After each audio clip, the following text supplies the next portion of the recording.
que d'ici la fin de mon mandat, vous allez voir un Congo nouveau, un Congo fort, un Congo puissant et prospère, un Congo qui va parler de l'Afrique à travers le monde entier. Et je vous promets de faire du Congo l'Allemagne de l'Afrique.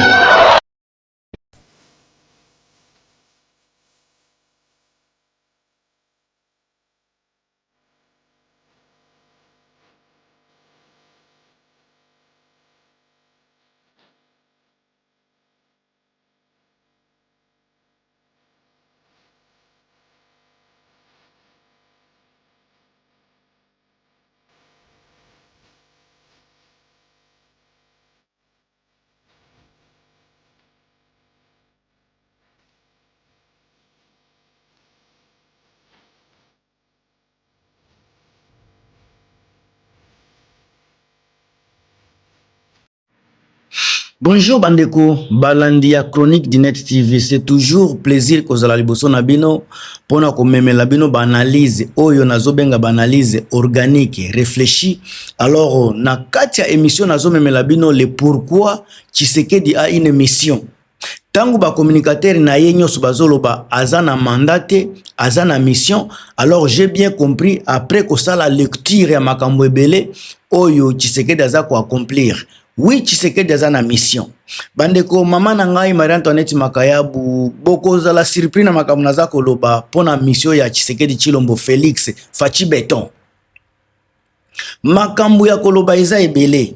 Bola nangati na suka po boko comprendre pourquoi na lobi Fachi Beton aza na mission.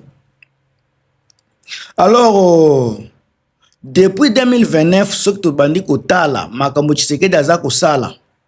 Ba makambu ya son mouton bo totali makambu nani oyo nani Nicolas Kazadi alobaki makambu Tshisekedi yemoko azako loba ba communicateur na mikolo makambu azako loba sur Tshisekedi. Oui, Tshisekedi aza na mission. Alors ngai point de vue na ngai e choqué bino te mama Marie Antoinette Makayabu, François Mbuku Kassa, Papa Denis Mpongo, Chirac Makayabu, Crispé Kayembe, Pierre Okende, Grace Kibombo, message choqué binote Thérèse Dissabe. Delphin Mazeze sika oza na pesi mbo théâtre. Mafuta Mazeze na pesi bino bambo théâtre. Merci na soutien na bino. Tonton nanga Célestin. Célestin lo mama na niveau ya Belgique. Merci. Merci. Émission o eko choqué bino eko sala pe bino plaisir. Depuis encore une fois l'accession du pouvoir à Tshisekedi Tshilombo en 2019, beaucoup de Congolais pensaient assister à un tournant historique. Après les années sous Joseph Kabila Tolobaki, Batuba Lobaki, arrivé à Tshisekedi Tshilombo na nini na présidence, ezalaki ko représenter espoir. Oyo Joseph Kabila akokaki kosala te, on espérait que Tshisekedi akoya kosala continuité ya pouvoir. Oyo ezangaki epa Joseph Kabila, Tshisekedi angaki abakisa, et puis après Tshisekedi mutu mususu akoya kobakisa. Aussi de suite ndenge mboke tongamaka. Mais aujourd'hui, eza question ezako zonga chaque jour ezaba question moko ya élémentaire. Pourquoi population baza na frustration? Pourquoi frustration population eza si grandissante? Ba vérité na komemela bino lelo. Naza ko pesa bino na kacha vidéo 10 points essentiels. 10 points ezalaki à peu près 15 points o ezako lakisa ke Tshisekedi aza na mission, aza na mandat, aza na mission, mais na réduire yango na 10 points essentiels. Alors ekozala ba 10 points critiques oyo bino bokoki ko tchape ba point de vue na bino na kacha commentaire selon ndenge bokoyokela makambo oyo, mais en tout cas eza compréhension na ngai. Eza compréhension na ngai. Pona koloba Tshisekedi aza na mission. mission ya liboso o Tshisekedi aza nango pona vision na ye, vision ya Congo, pona horizon ndenge totolobelaka. Mission ya liboso ya Tshisekedi eza ko insécuriser population. Ici à Kinshasa, en pleine ville, regardez les madames. Regardez les dames ici, montrez-moi ici. Regardez comment nous sommes couchés sous les bancs. Ça ne va pas, non, ça ne va pas, il y a beaucoup de coups de balles. On va mourir avec les enfants. C'est pas juste. Ça ne va pas. Beaucoup de coups de balles avec les enfants. Nous sommes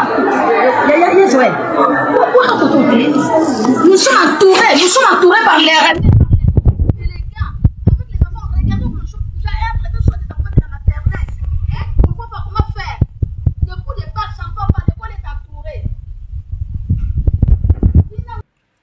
Mission ya Tshisekedi ya liboso eza ba promesse non tenue. Il faut apesa bino ba promesse o ya ko tenir été. Promesse ni mission na ya liboso yango wana. Tshisekedi avait promis de ramener la paix. Tshisekedi avait promis de ramener la paix. Mission na esikeza nini? Nakati ya ko nini ya paix. Tomoni retour. Mission na ye eza retour ya groupe ya armée ya M23. Oyo eloko wana ezalaki marqué dike ezalaki tournant moko inquiétante na population ya Congo. Retour ya groupe armé ya M23. Wana eza mission ya Tshisekedi na kati ya mission ya na point ya insécurité oyo ezalaki mission na ye ya ko accomplir na mandat na ye tozui ba M23 ba ye ko bakisama. Donc tozana ba territoire perdu wana eza mission. Après, c'est bon.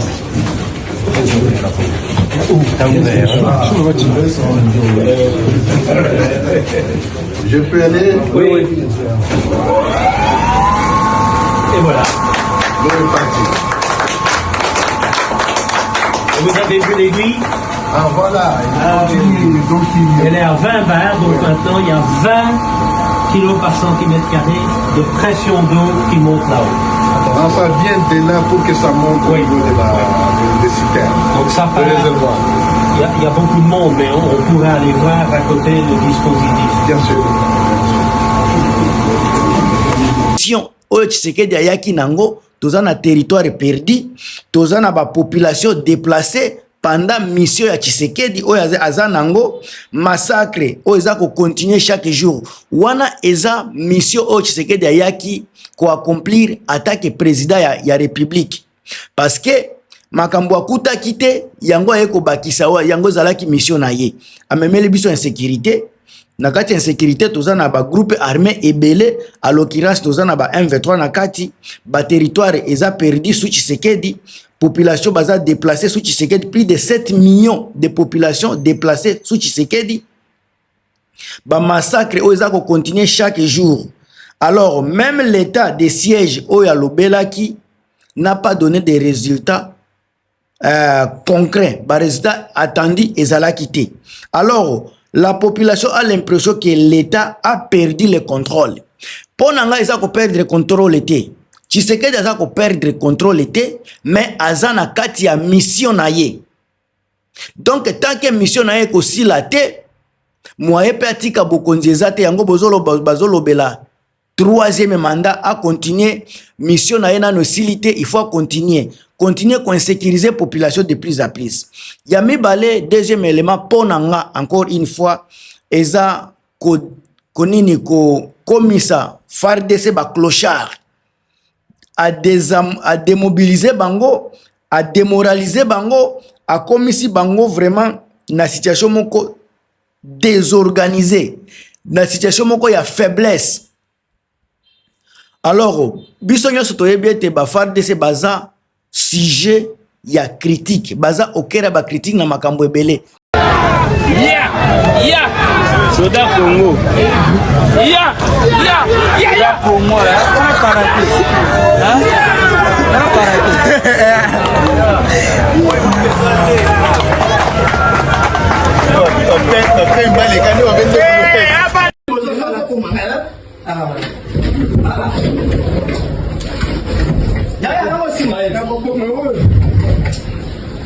aba biloko bozosala bino babie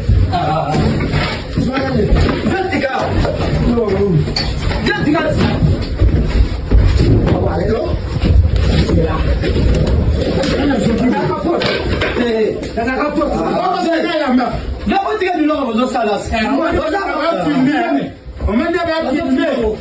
si azofilme filme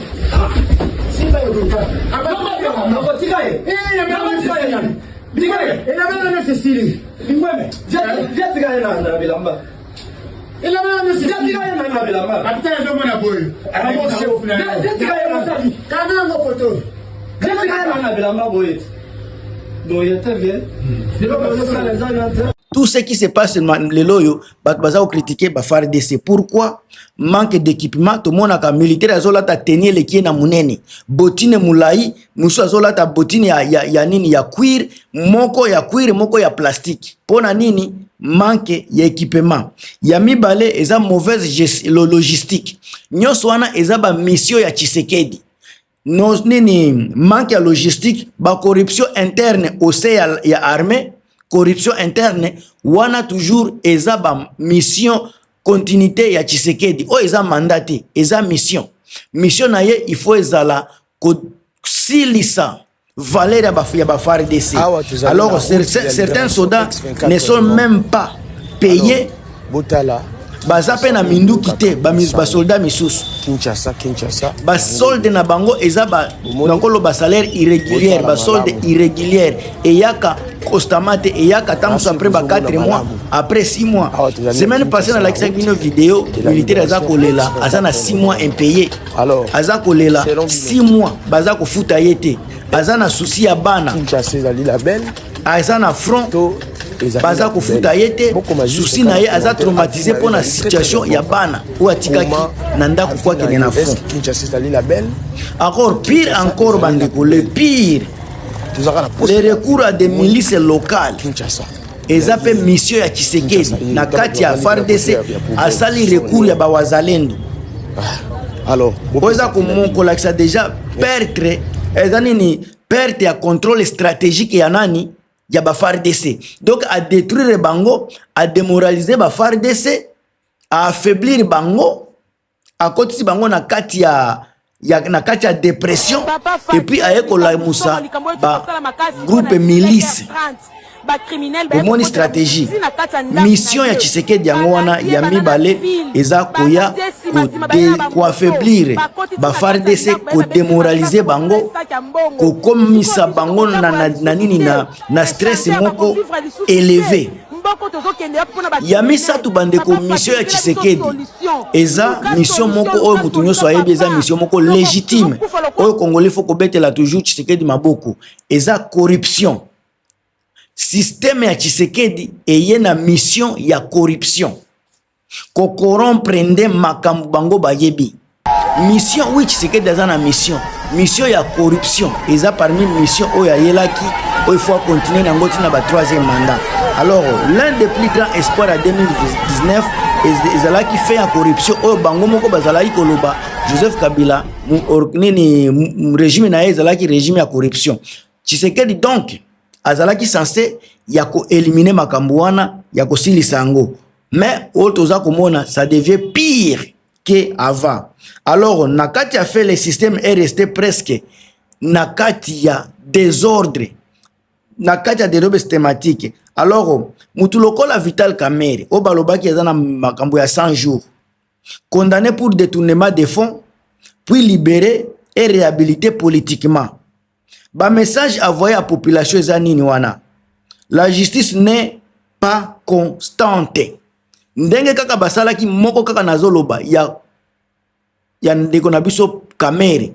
Et là qui déjà que justice ya mboka na biso eza constante te. Donc Tshisekedi aye ko sala vraiment mission ya bien ya corruption moko exagérée.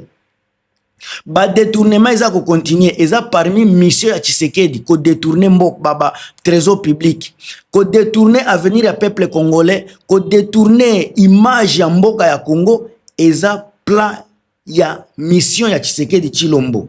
Alors ba marché public eza opaque lelo, ba surfacturation ba projet baza kolobelango chaque jour, ba enrichissement de certains proches à Tshisekedi. Wana bandeko eza corruption.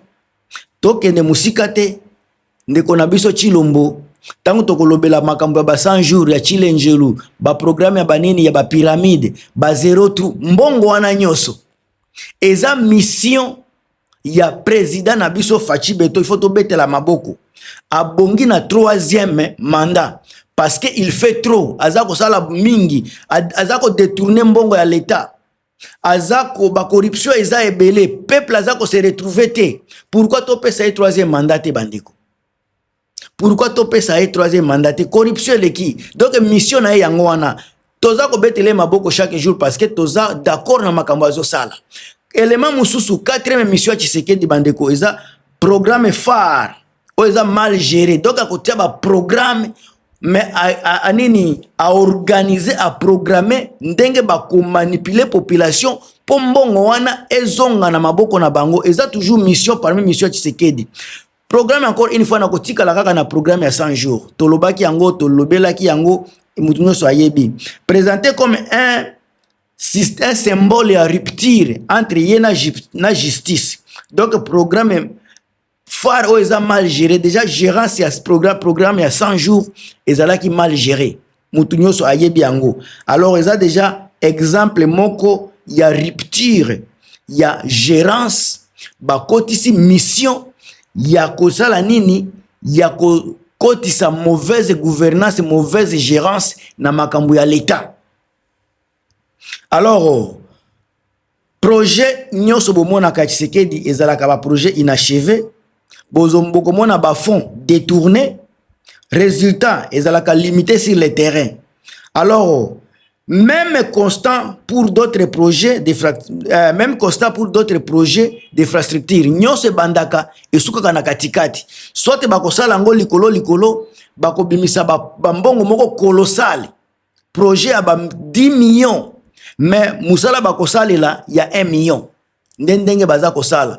Alors bozwa Tshisekedi na mabete eza toujours mission oya yaki nango pona kobongisa mboka na biso. Mission encore une fois, mission ya Tshisekedi yango wana. 5e mission ya Tshisekedi parmi d'autres eza ba promesse sociale au non réalisée.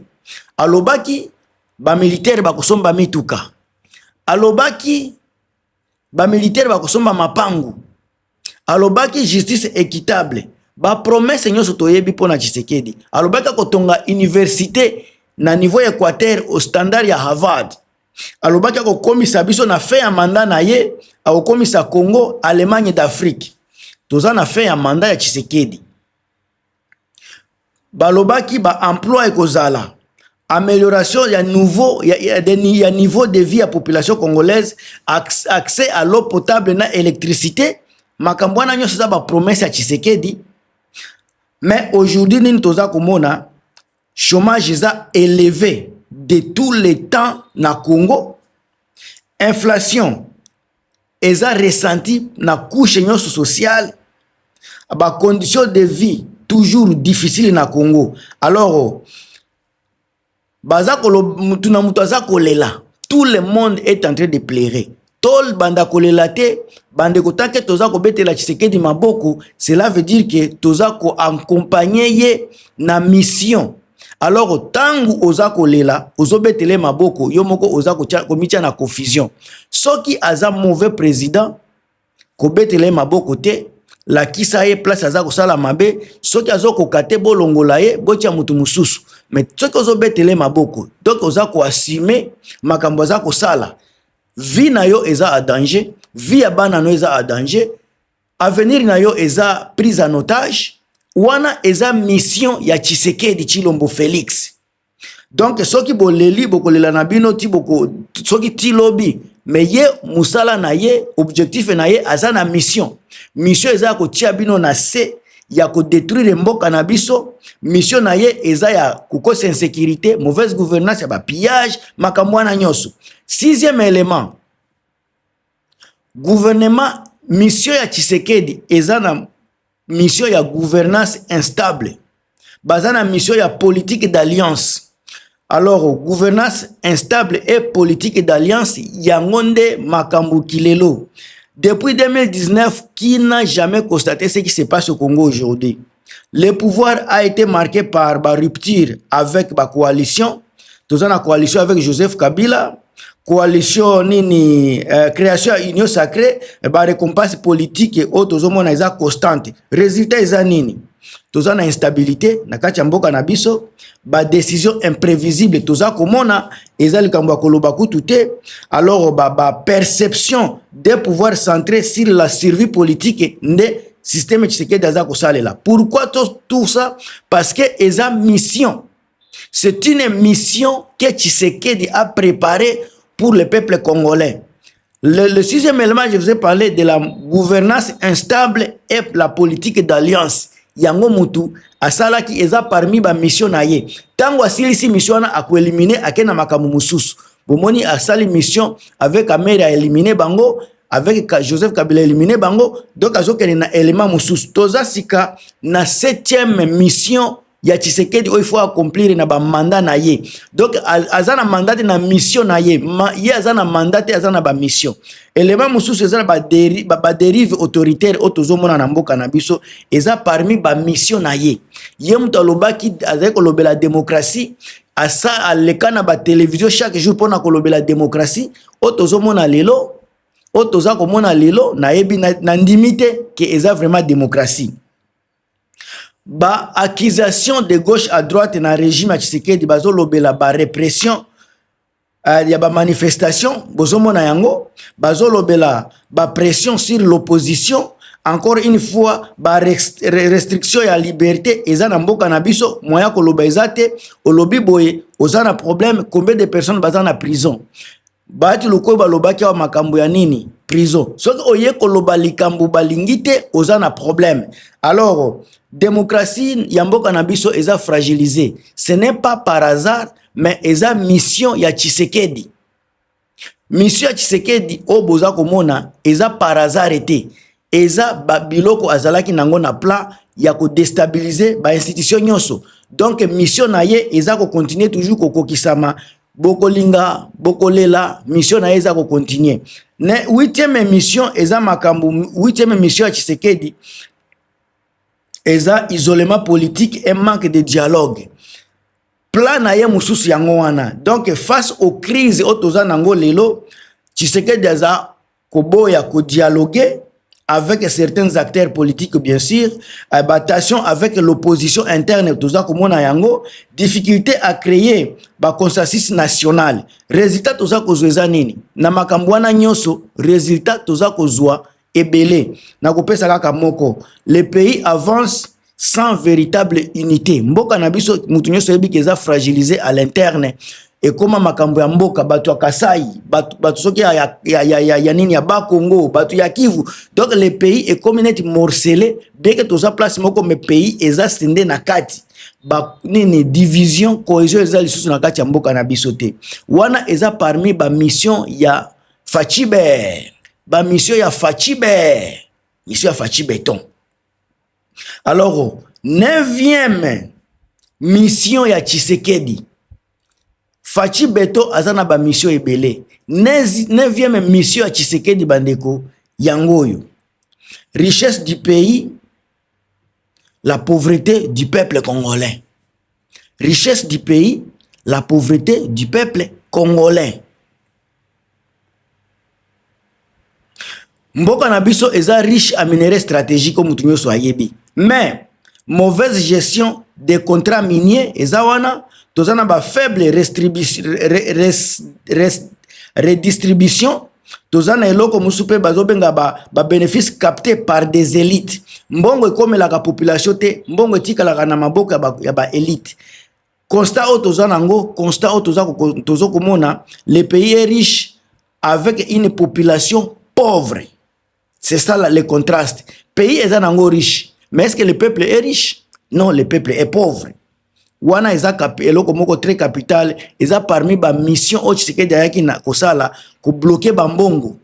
Na bango nde baza na contrôle ya mbongo, population azana nini azana nini na monopole ko simba ka mbongo te parce que mukolo peuple ko zwa mbongo akoma riche ko zala na mot à dire tant que bakotika la pauvre bakotika na kati ya pauvreté bakozala toujours sous domination ya ba élite au Tshisekedi amema na Congo.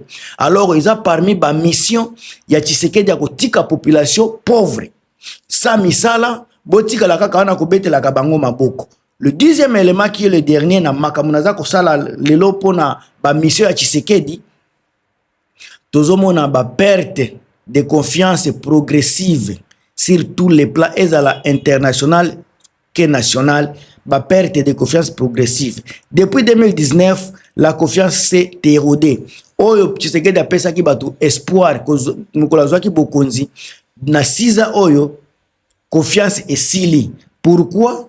Ba attente ezalaki trop élevée na gouvernement Tshisekedi, les résultats est jugé vraiment insuffisants et puis ba perception des systèmes qui ne change pas.